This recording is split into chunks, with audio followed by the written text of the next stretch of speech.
Ik doe dit samen met 4 andere vrijwilligers en wij zetten ons in om kinderen op Aruba, lagere schoolkinderen op Aruba, die op de basisschool zitten, een leuke vakantie te geven. We hadden Sarakita, 17 maal is zij al wereldkampioen windsurf.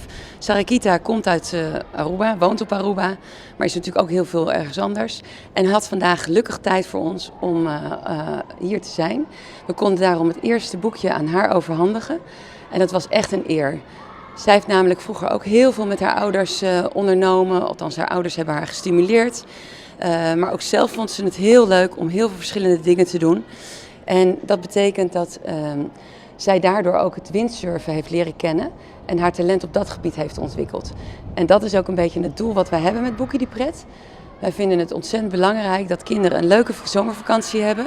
Maar ook dat ze leren wat voor dingen er allemaal te doen zijn op de wereld. Aruba is een klein eiland, maar er zijn ontzettend veel leuke dingen om te doen. Maar er zijn ook heel veel dingen waar je uiteindelijk misschien wel je beroep van kan maken. Of waar je passie ligt. En het is belangrijk dat kinderen dat al ervaren.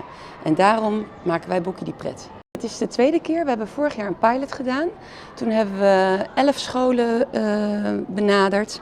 En op 11 scholen aan 2600 kinderen een boekje uitgedeeld. We hadden toen ook wat minder activiteiten.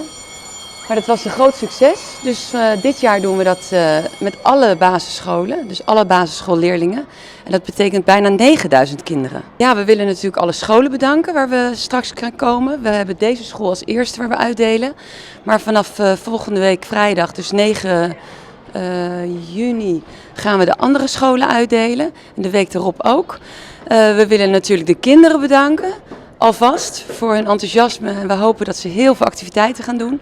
En tenslotte natuurlijk ook de bedrijven, verenigingen, de clubs, alle bedrijven en foundations die in het boekje staan. Die dus een activiteit organiseren voor ons en die ook aan de kinderen aanbieden. Zonder hun en onze sponsoren zouden we dit niet kunnen doen. Heel erg bedankt. We hebben nu 9000 exemplaren gedrukt. Dus dat zou genoeg moeten zijn voor de kinderen dit jaar. Volgend jaar gaan we natuurlijk weer een Boekie die Pret ontwikkelen. Althans, als iedereen enthousiast blijft en als de kinderen maar genoeg activiteiten doen.